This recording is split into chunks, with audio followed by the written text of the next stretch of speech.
On voit un petit avantage pris par le Team Tilt qui vient se caler gentiment devant Calice.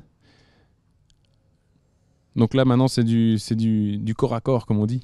Les bâtons sont très proches et on va venir essayer de gêner le concurrent pour essayer de mettre des mètres entre lui et nous pour pouvoir aller se diriger vers la ligne d'arrivée en tête et le laisser le plus loin derrière.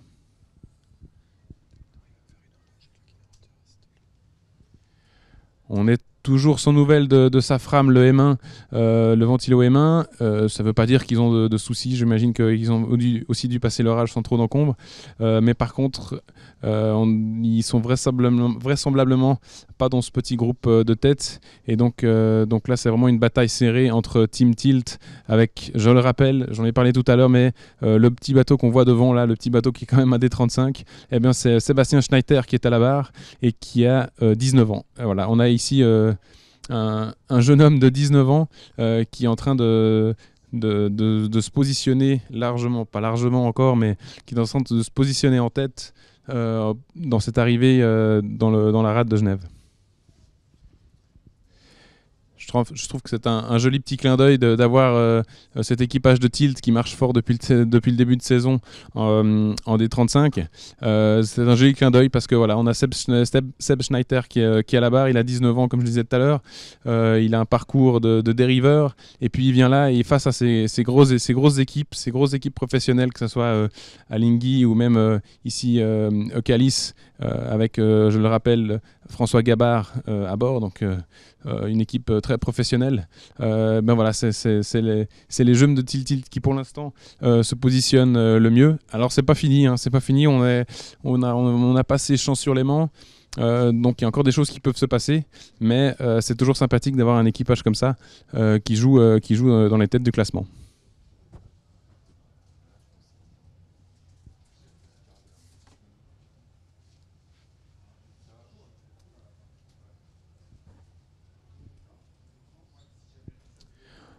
11h26 de course, on le voit là à l'écran, on sera pas loin des 12 heures, on sera autour des 12 heures de course quand même, donc des 12 heures de passé sur l'eau pour les équipages vainqueurs. Donc on imagine que derrière il va encore y avoir du monde qui va passer beaucoup de temps sur l'eau. Et puis on voit que ça bouge de nouveau à bord de Calice. On se laisse pas faire, on va pas laisser Tilt partir comme ça. S'il faut manœuvrer, on manœuvrera, même si on a déjà 12 heures de course dans les pattes. On peut être sûr qu'à bord de Calice, comme de tous les autres bateaux d'ailleurs, on va faire tout le possible pour mettre la pression sur les bateaux qui sont juste devant.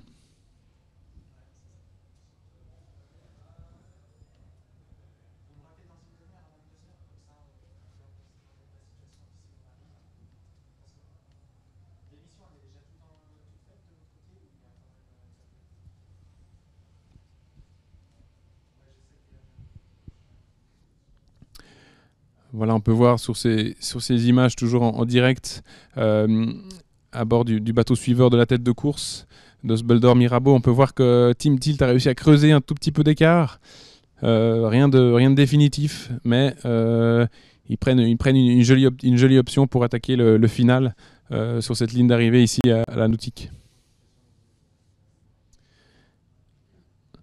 Belles images toujours. Ça fait partie de cette magie du Bol d'Or, d'avoir des lumières comme ça qui sont assez incroyables.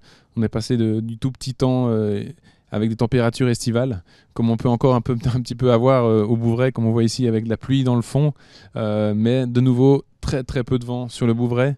Et puis une petite pensée, alors que les premiers vont gentiment attaquer la zone d'arrivée, une petite pensée pour tous ces concurrents qui sont encore en train d'aller passer cette barge au Bouvray, donc qui n'ont pas encore fait la mi-course, qui n'ont pas encore fait la mi-parcours, qui vont passer encore du temps sur l'eau, alors que les premiers peuvent commencer à sentir l'écurie, comme on dit. Ça s'approche.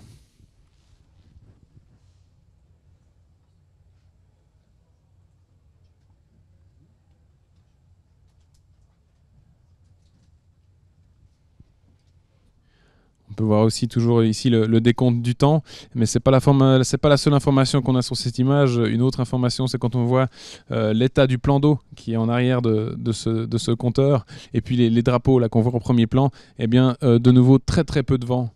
très peu de vent ici à la nautique. Très peu de vent, ça veut dire qu'il y a encore des choses qui vont se passer. Il y a encore des coups de poker qui peuvent se jouer. Il y a encore des bateaux qui vont s'arrêter, d'autres qui vont arriver plus rapidement de derrière. Est-ce que c'est un avantage réel pour Team Tilt d'attaquer cette fin de course en tête au risque de venir se planter dans une zone avec moins de vent qui pourrait donner l'indication aux poursuivants qu'il y a moins de vent dans cette partie du lac et qui pourrait faire le détour et le passer? Difficile à dire pour l'instant. Le but de Team Tilt là maintenant, c'est de créer de l'écart, créer de la distance pour avoir le plus de marge possible pour attaquer ces zones de moins de vent quand ils vont arriver ici sur la zone d'arrivée.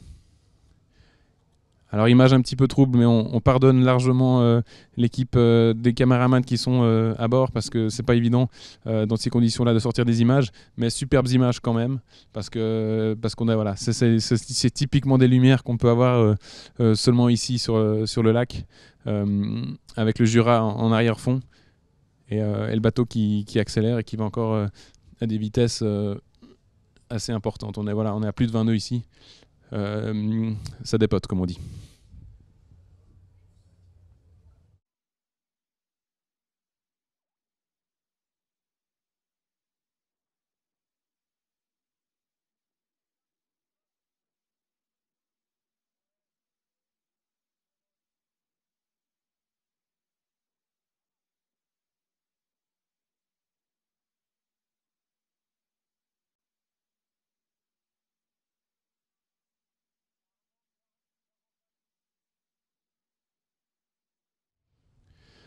Ok, Team Tilt, toujours en tête maintenant. Et qu'est-ce qu'on voit? On voit à l'avant, là, tout à l'avant du bateau, une nouvelle voile qui se hisse, une voile plus grande. On va remanœuvrer. C'est pas fini, on va remanœuvrer. Comme je disais tout à l'heure, on va arriver dans du petit temps dans cette rade. On va ressortir les grandes voiles, on va ressortir les grandes surfaces pour être le plus performant possible. On voit ici ce qu'on appelle un déroulé. Donc on déroule les voiles plus grandes pour attaquer cette partie de plus petit temps avec la voilure optimale.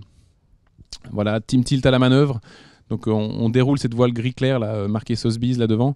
On la déroule, elle est plus grande que celle qu'on voit derrière, encore plus foncée, qui va être affalée, donc qui va être baissée par l'équipage. On voit qu'il y a des équipiers qui manœuvrent à l'avant. Voilà, on devine sous la voile où c'est inscrit Sotheby's là. On voit qu'on affale le Solent, donc c'est ce phoque de plus petit temps, pour attaquer cette fin de parcours sous code 0. Ce qu'on appelle le code 0, c'est ce grand génois qu'on voit là à l'avant. Bateau sur une coque, on doit avoir des vitesses assez importantes quand même, qui nous changent bien de cette montée au Bouvray qu'on a eue tout au long de la journée, à des vitesses très ralenties.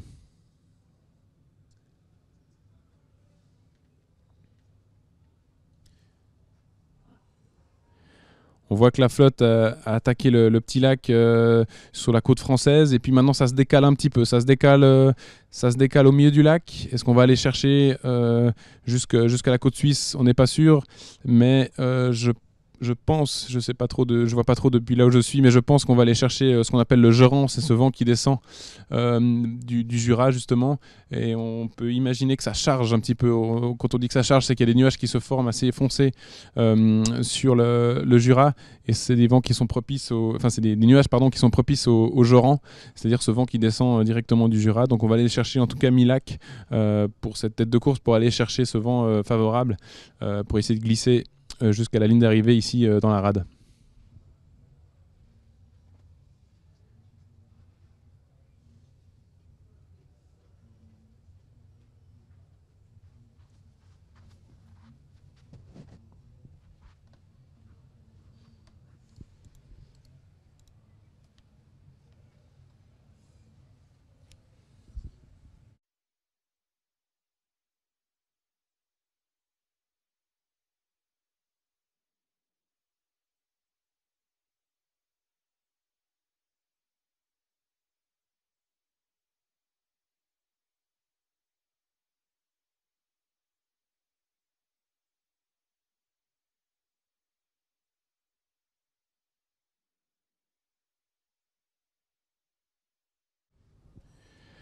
Voilà, on est toujours en train de suivre en direct Team Tilt avec Seb Schneider à la barre.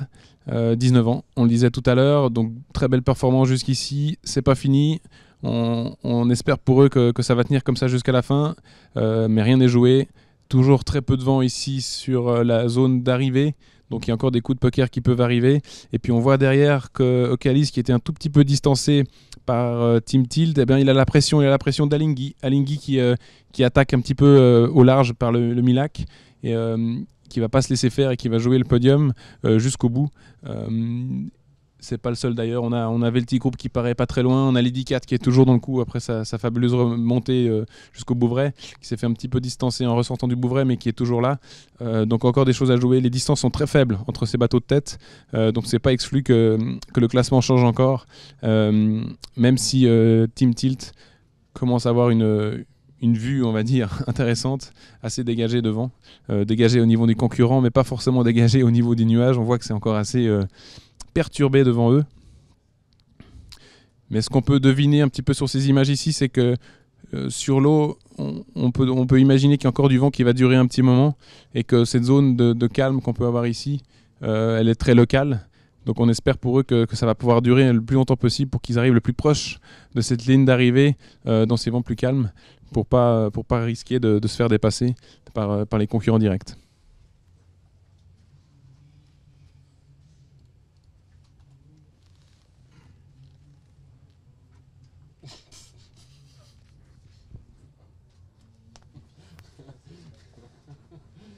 Merci Benoît.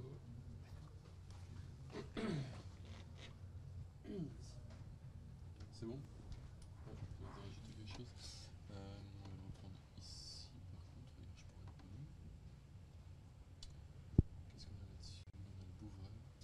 Tu veux faire un petit commentaire sur le Bouvray avant que je le. Parce que moi je pourrais pas revenir là.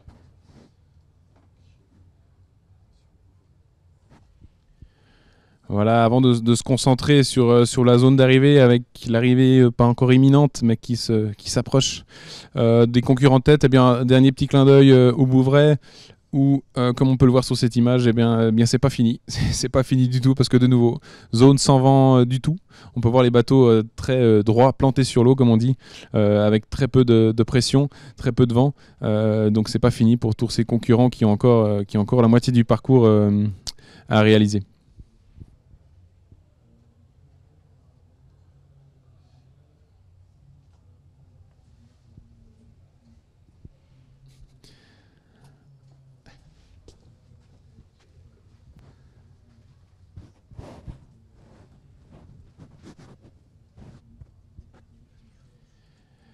Voilà, toujours en direct et on suit toujours Team Tilt. Et qu'est-ce qu'on voit? On voit que pendant qu'on faisait le petit clin d'œil au Bouvray, eh bien ça a manœuvré sur Team Tilt et on est passé au Genaker, cette grande voile qu'on voit en arrière-plan. Donc on a déroulé la voilure max de nouveau. Donc des vents qui faiblissent, une orientation du vent qui doit changer un petit peu et qui permet ou qui incite le Team Tilt à déployer toute la toile. C'est un petit peu ce que je disais tout à l'heure. On voit en direct ici à la nautique qu'on a de nouveau très peu de vent. On passe de nouveau en configuration petit temps, en configuration pétole, comme on dit, pour pouvoir se glisser, ou essayer de se glisser en tout cas, jusqu'à la ligne d'arrivée. Les bateaux ne sont pas encore ou pas tout à fait encore au niveau de Versoix, donc c'est pas fini. C'est pas fini. On a, comme je le disais avant, on a 12 heures de course dans les pattes, mais c'est pas fini. Il faut tenir, il faut rien lâcher, il faut rester concentré, parce que c'est là que ça se joue. On peut avoir bataillé toute la journée et perdre sur une erreur de manœuvre, bêtement, je dirais. Ça peut arriver avec la fatigue, etc. Une erreur de manœuvre peut coûter très cher dans ces moments-là. Donc on imagine qu'il y a une tension, une forte tension à bord du bateau, en l'occurrence de Team Tilt ici à l'image, mais aussi à bord des concurrents qui sont juste derrière, qui jouent le podium, qui jouent les 10 premiers, qui jouent aussi le classement de leur classe. On ne sait pas trop où se trouve Safram en ce moment, on ne sait pas trop où se trouve la flotte des M2, mais chacun doit jouer son classement, et je peux imaginer que tout le monde est à fond pour faire du mieux possible sur cette fin de course. Voilà, on a quelques images ici en direct, cette fois de la ligne d'arrivée. On devine la petite bouée jaune là au milieu de l'écran. C'est simplement, sauf erreur, soit la bouée d'entrée, soit la ligne d'arrivée directement. Il me semble que c'est la bouée d'entrée.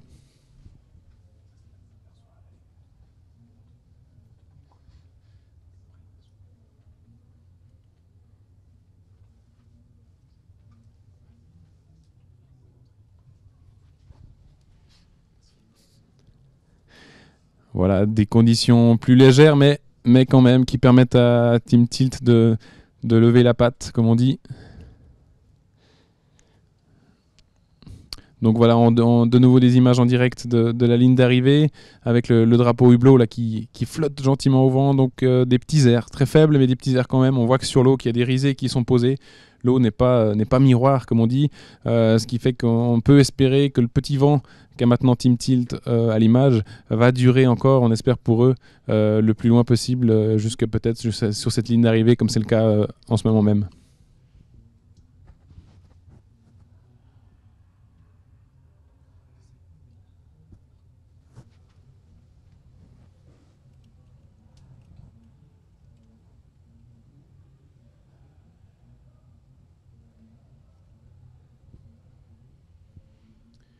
Donc on peut imaginer à bord la tension qui doit être au maximum. Et puis dans un autre sens, il faut rester calme, il faut rester serein, il faut faire les manœuvres qu'on sait faire, il faut les faire dans le calme parce qu'on sait que dès que l'excitation monte, dès que la nervosité augmente, c'est là qu'on peut faire des erreurs et c'est des erreurs qui peuvent coûter cher, c'est des erreurs qui vont rien faire au niveau matériel, qui vont rien faire au niveau physique, mais qui peuvent faire au niveau des mètres gagnés ou des mètres perdus. Et ça va très vite. Un changement de voile raté, ça peut très vite coûter une place quand on est serré comme ça sur ces arrivées de grandes courses.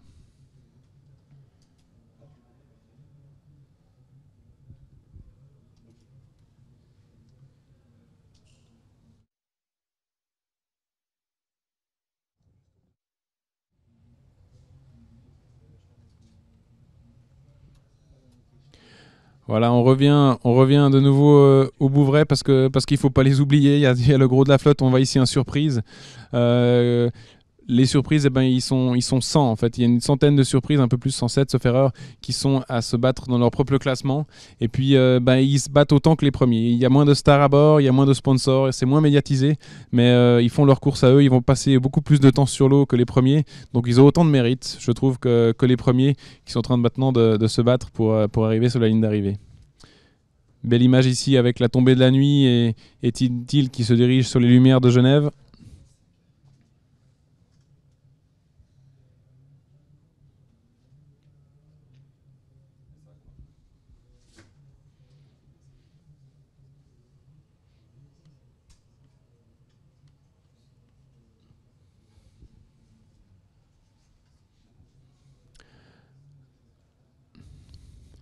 Voilà, là, le jeu de Team Tilt, on peut imaginer que ça va gentiment être en train de se positionner entre la marque d'arrivée et puis les concurrents directs, histoire de prendre le moins de risques possible.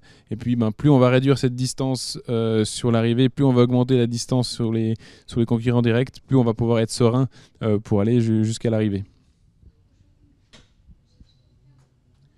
Alors on se demande un petit peu dans quel état d'esprit doivent être les stars du bord. Typiquement, on a François Gabard qui doit être sur Eucalis, enfin qui est sur Eucalis maintenant en deuxième position vraisemblablement, proche d'Alinghi.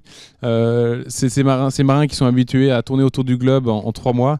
Ici, ils viennent enfin ils viennent, c'est pas encore fini, mais ils sont en train de faire le bol d'or. C'est un petit peu notre course au large à nous ici en Suisse.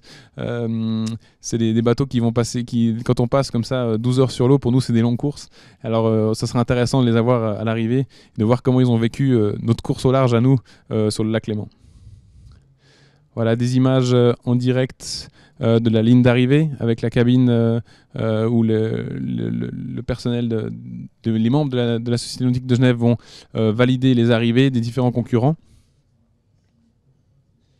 Et on voit au loin, on ne devine pas encore. On ne devine pas encore les Team Tilt et ses poursuivants. Donc ça veut dire qu'il y a encore de la distance à parcourir.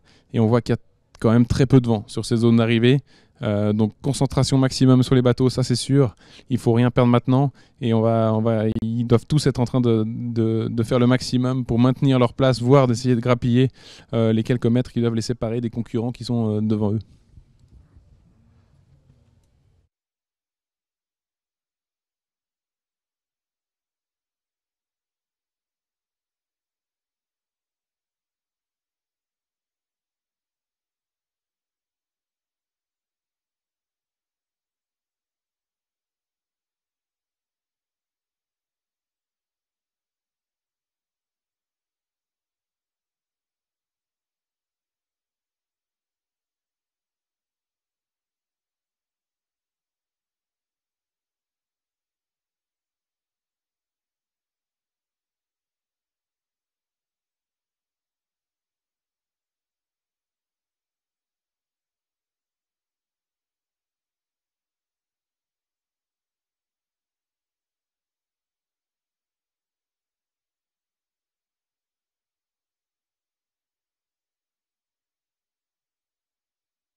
Voilà, on voit quelques images ici de la ligne d'arrivée. Les gens dans la cabine sont prêts à noter les numéros, à noter les temps des bateaux qui vont arriver. On a vu aussi tout à l'heure, à l'instant, là, qu'il y avait un petit peu de public qui commençait à arriver sur cette ligne d'arrivée, justement, pour vivre en direct l'arrivée des concurrents et vraisemblablement des D35 qui se dirigent en tout cas pour une victoire. On ne peut pas dire encore lequel c'est. On a Team Tilt qui a un petit avantage, mais je ne me risquerai pas à dire maintenant qu'ils ont gagné. En plus, j'aimerais pas leur porter la poisse. C'est des copains qui sont à bord et ça serait pas bienvenu.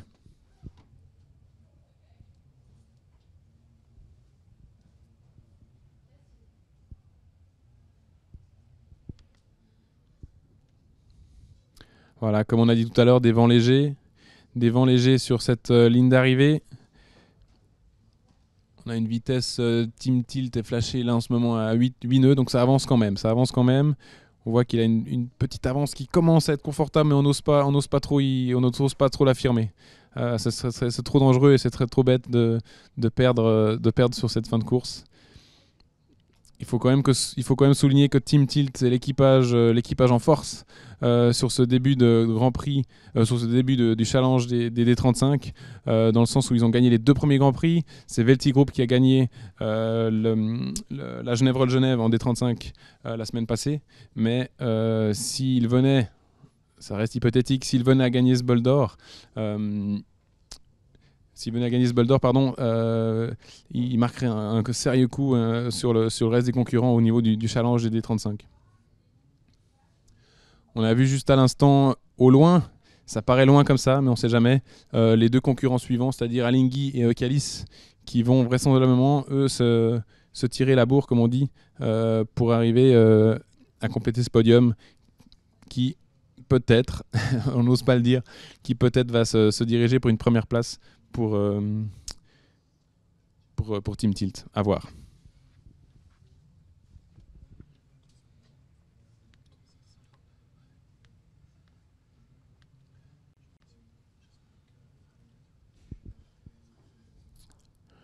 Ce qu'on voit encore en direct ici à l'écran, mais aussi sur le tracking au niveau du site internet du Boldon Mirabeau, c'est que les angles changent un petit peu. On attaque l'arrivée dans le petit lac avec des vents qui sont vraiment dans l'axe du lac, c'est-à-dire que les bateaux vont commencer à devoir tirer des bords. Donc on va rentrer de nouveau dans un jeu tactique. Il va falloir placer des virements, des empannages, des jibes au bon endroit pour se positionner correctement par rapport aux différentes risées. Mais on va rattaquer une course un petit peu tactique sur cette fin de régate. Ça ne sera pas seulement une course de vitesse où il va falloir faire accélérer le bateau au maximum, mais aussi il va falloir se positionner le mieux possible par rapport aux petites risées qu'on va encore avoir là. Image assez rassurante pour eux en tout cas, du bateau sur une coque. Ça veut dire qu'on a encore un petit peu d'air et que ça avance. On met encore des mètres, on maintient en tout cas encore cette distance sur les concurrents. Donc c'est bon signe.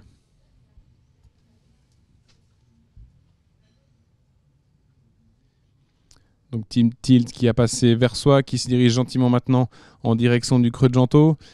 On peut imaginer qu'ils ne vont pas aller jusque dans le creux de Gentot. Dans le creux de Gentot, c'est pas réputé pour être très vanté avec des conditions qu'on a là maintenant. Donc on va vraisemblablement les voir manœuvrer dans peu de temps. Et j'imagine placer un empannage pour se diriger, pas directement peut-être sur la ligne d'arrivée, mais s'en rapprocher en tout cas. On a vu aussi là à l'image que la concurrence derrière était un petit peu plus loin. On imagine que tout le monde est à peu près dans les mêmes conditions. Je vérifie juste les vitesses. Ouais, on doit avoir des vitesses assez similaires, même un petit peu plus importantes au niveau de la vitesse pour Team Tilt. Là, on est flashé à plus de 20 nœuds, mais ça m'étonne quand même. C'est peut-être le tracking qui s'emballe un petit peu là aussi, même si la technique maintenant s'emballe, c'est magnifique. Mais on peut voir que derrière, ça a dû ralentir un petit peu quand même. Donc ça se présente pas mal. Ça se présente pas mal pour Team Tilt. Mais de nouveau, tant que la ligne n'est pas franchie, pas de victoire.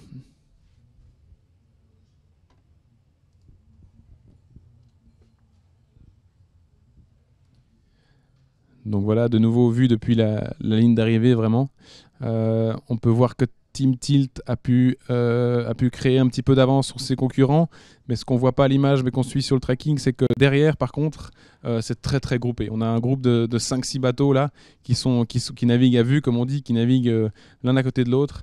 Et c'est peut-être plutôt là maintenant que ça va se jouer. Attaque et tilt pour les bateaux qui sont les poursuivants, c'est-à-dire Eucalypse, Veltigroup et Alinghi. Attaque et tilt, ça va être, ça va être difficile vu l'avance qui est prise. Encore que, on ne sait jamais. Mais par contre, ce qu'il faut, c'est maintenant se veiller à ce qui arrive derrière, se veiller à maintenir sa place. Et peut-être qu'on se bat plus pour la deuxième, voire la troisième place, que plutôt que d'aller chercher la victoire qui semble, je dis bien qui semble, se présenter à Team Tilt.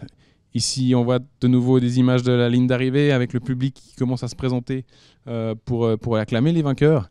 Et puis, on voyait un petit peu en fond d'image le feu tempête qui tourne toujours. Donc, c'est pas exclu qu'on ait encore des orages. Voilà, en direct un empannage, comme on disait tout à l'heure. Team Tilt qui empanne pour se diriger vers la ligne d'arrivée. J'ai de la peine à dire si c'est le dernier empannage, pas sûr. Mais on voit conditions très faibles. Et là, ça a commencé à stresser à bord parce que quand on manœuvre, eh bien, on perd l'élan qu'on a pu créer. Et puis, il faut recréer cette vitesse en sortie de manœuvre. On voit ici que le bateau est pas arrêté, mais pas loin. Et puis, il faut recréer cette vitesse, redémarrer avant que la concurrence nous botte les fesses, comme on dit.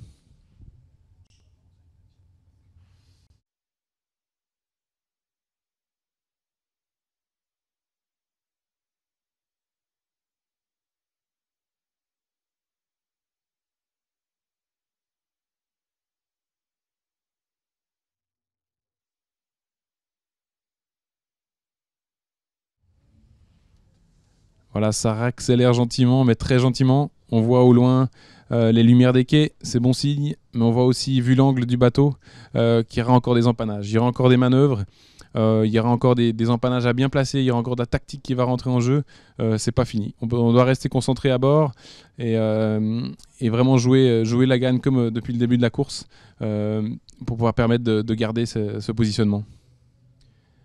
Voilà, ça rassure un petit peu de voir que le bateau est de nouveau sur une coque. Ça veut dire qu'on a recréé de la vitesse, on a recréé sa vitesse, et puis qu'on peut maintenir cette distance sur les concurrents.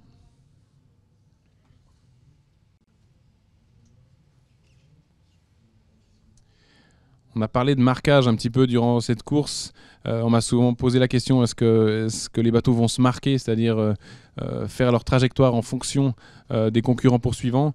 Je pense que jusqu'ici, c'était peu probable que les gens jouent le marquage. Et là, maintenant, je pense qu'on commence. On commence quand même. C'est-à-dire que Team Tilt doit adapter sa stratégie un petit peu à ce qui se passe derrière aussi, à protéger ses arrières, comme on dit. Et puis, pas seulement faire sa course, sa propre course, et adapter sa trajectoire optimale, on va dire, aux conditions rencontrées, mais aussi adapter sa course à ce qui se passe derrière, et puis jamais laisser les concurrents s'échapper ou prendre des options différentes. Alors ce qui est un petit peu rassurant pour eux, c'est que l'ensemble des poursuivants semble prendre, on va dire, la même trajectoire que lui, donc il n'y a pas d'option radicale qui se profile, heureusement pour lui. Je pense que c'est quand même plus simple parce que le danger qu'on peut avoir, c'est de se retrouver avec des bateaux qui partent à gauche, des bateaux qui partent à droite et de plus savoir lequel on doit aller marquer, lequel va avoir chopé la bonne option. Pour l'instant, c'est pas le cas. La flotte semble prendre la même stratégie, on va dire, que Team Tilt. Team Tilt qu'on voit ici au fond de l'image qui s'approche gentiment des lumières des quais qu'on devine en arrière-fond.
Donc voilà, Team Tilt qui glisse dans des petites conditions, mais qui glisse quand même gentiment vers la ligne d'arrivée. Un petit clin d'œil à l'équipage. On a comme je disais tout à l'heure, Sébastien Schneider, 19 ans, qui est à la barre, ou qui a dû barrer en tout cas une bonne partie de ce Bol d'Or Mirabeau. Avec lui, on a vraisemblablement Alex Schneider, donc le père de Sébastien. Donc c'est une histoire de père et fils. Alex Schneider qui a une grosse expérience du multicoque, qui a navigué à l'époque des Formule 40 encore avant les D35 sur le lac, qui a dû gagner quelques fois le Bol d'Or aussi. On a Tanguy Cariou. Tanguy Cariou, c'est le directeur sportif du Team Tilt, mais c'est aussi le tacticien. Super boulot de Tanguy Cariou qui a réussi à placer Team Tilt toujours dans les bons coups. Ils sont restés en embuscade. On les a pas toujours vus en tête, mais ce qui est important, c'est d'être en tête en arrivant dans le petit lac ce soir. On a vu avec les Dicat la magnifique montée qu'ils ont fait. Eh bien, c'est pas avéré si payante que ça sur le retour. On a aussi Arnaud Psarophagis. Je pense que beaucoup de gens connaissent ce nom. C'est un des talents de la région, qui a beaucoup navigué aussi, qui a pas mal navigué à l'étranger maintenant. C'est quelqu'un qu'on vient chercher maintenant de l'étranger. Il y a plusieurs équipes, notamment de Franck Camas, qui viennent le chercher parce que c'est quelqu'un de vraiment hyper compétent. On a aussi Brian Metro, qui est aussi un jeune qui a navigué pas mal avec le centre d'entraînement à la régate de la ville de Genève, et puis qui a fait un parcours qui se professionnalise aussi gentiment, qui a fait un parcours assez exceptionnel, qui a été sur l'America's Cup des jeunes. On les a vus je sais plus où exactement, on les a vus sur les AC45. Donc c'est quelqu'un qui navigue beaucoup. Et puis on a Lucien Cujean qui est en fait l'équipier de Sébastien Schneider dans leur préparation olympique, parce que ces deux petits gars, ils préparent ils font une PO, comme on dit, une préparation olympique en 49er pour aller jouer avec les cracks de la voile mondiale et puis représenter la Suisse à ce niveau-là. Donc c'est sympa de les voir là. Ces gens qui sont, on va dire, quasiment tous du terroir, des gens qui viennent d'ici et qui gagnent ici le Bol d'Or devant des gros cadors. C'est toujours sympa à voir.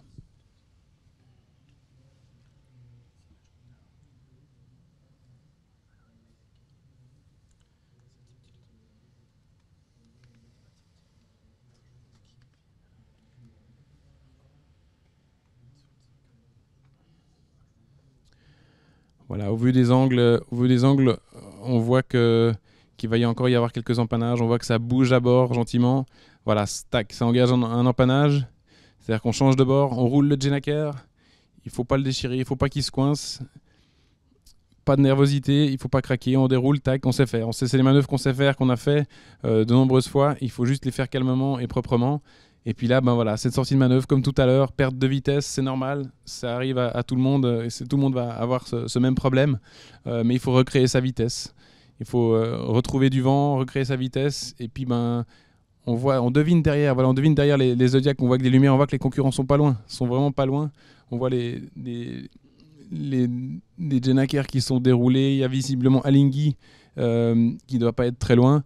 Et puis Ocalis, on ne le devine pas trop, mais on sait qu'il ne doit pas être loin non plus.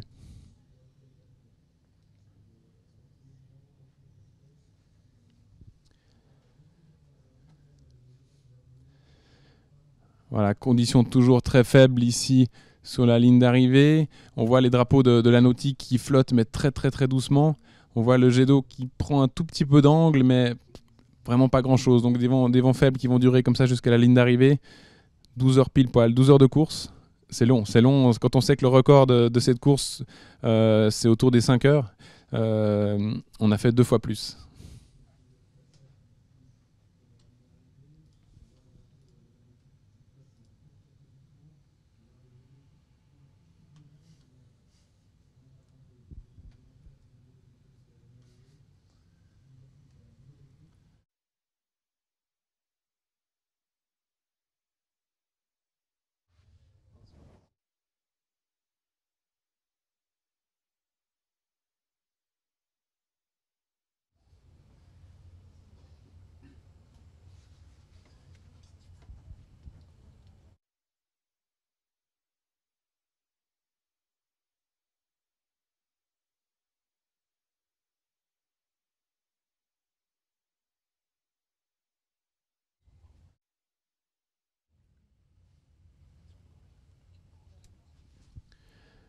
Voilà, toujours Team Tilt qui glisse gentiment vers cette ligne d'arrivée. Et puis on a vu tout à l'heure la ligne d'arrivée qui est passée en mode nuit, comme on dit.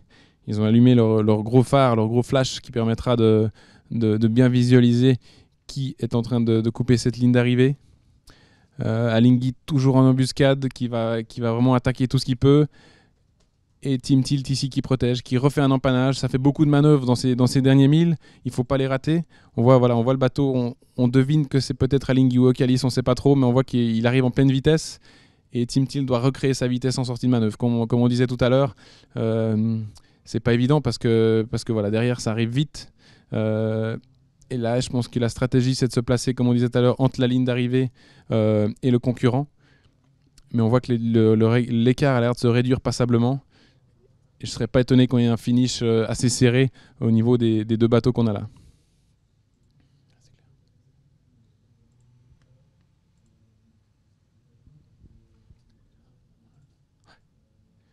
Faut pas oublier que derrière Team Tilt, c'est des gros bras. C'est les gros bras d'Alinghi, c'est l'équipe d'Ernesto Bertarelli, mais il n'est pas tout seul à bord. Il a une équipe de fidèles, on va dire, de fidèles professionnels. Et les connaissant aussi, je peux vous garantir qu'ils vont rien lâcher. Et s'il faut se battre jusqu'à la dernière seconde, ils se battront jusqu'à la dernière seconde pour mettre la pression sur Team Tilt. Et on voit que ça a l'air de payer pour eux parce qu'ils ont quand même, à mon avis, passablement réduit l'écart sur leurs poursuivants.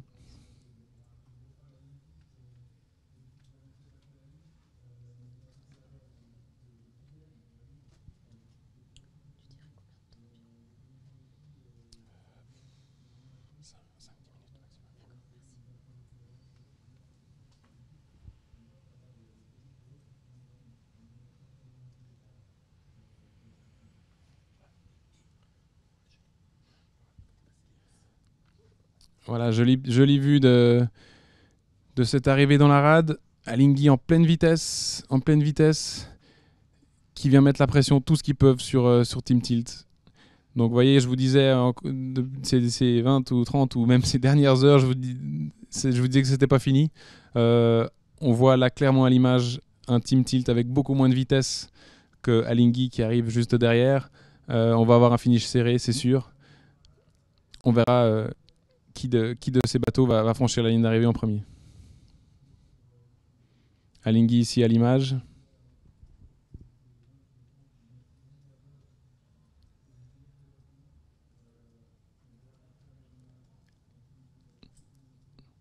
Et sur Team Tilt, voilà, le vent tombe. On s'y attendait un petit peu. Hein. Là, les conditions sont très très légères ici sur la nautique. Et Alinghi derrière, toujours la coque en l'air, toujours en pression. Là, on voit qu'il passe la bouée d'entrée. La bouée d'entrée, c'est la petite bouée qui nous amène sur la ligne d'arrivée.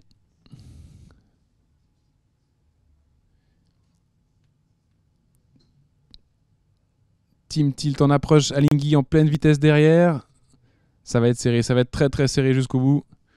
Et là, je pense que sur Tilt, on fait de l'huile, comme on dit. Ça doit serrer les fesses. Voilà, Alinghi ralentit un petit peu. Il tombe dans les mêmes airs un petit peu plus mous dans lesquels sont Team Tilt depuis un moment. Mais avec l'élan, voilà, très belle image là, avec le jet d'eau en fond. Très belle image des deux bateaux qui se matchent en panache sur Team Tilt. Matché directement par Alinghi. Et là, le but d'Alinghi, ça va être de piquer le vent, de masquer Team Tilt et d'arriver à les gêner avant de passer cette ligne d'arrivée. Les bateaux sont très très proches, ça devient même difficile de dire qui est devant. On voit que ça manœuvre bien, hein. Il n'y a pas eu de couac, il n'y a pas eu d'hésitation. On réagit par rapport aux concurrents. Empannage à nouveau sur Alinghi, suivi directement de Team Tilt qui protège. Il protège sa ligne d'arrivée et je pense qu'on voit la ligne d'arrivée, la bouée jaune qui est juste derrière Team Tilt. Il semblerait qu'il soit en train de passer la ligne d'arrivée. C'est ça. Et voilà, victoire de Team Tilt. Victoire de Team Tilt avec juste derrière Alinghi. On imagine la joie à bord, là c'est quelque chose là. Avec un finish comme ça, avec le stress qu'il y a eu sur cette fin, on imagine que ça doit perler sur les fronts des différents marins qui sont là. Magnifique victoire de Team Tilt.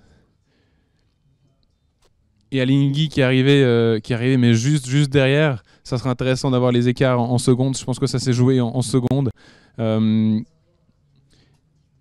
Voilà, belle image, toute belle image de cette équipe de Team Tilt, cette jeune équipe de Team Tilt, avec ce sacré Sepp Schneider à la barre, 19 ans. On le répétera jamais assez. Magnifique, bravo à eux.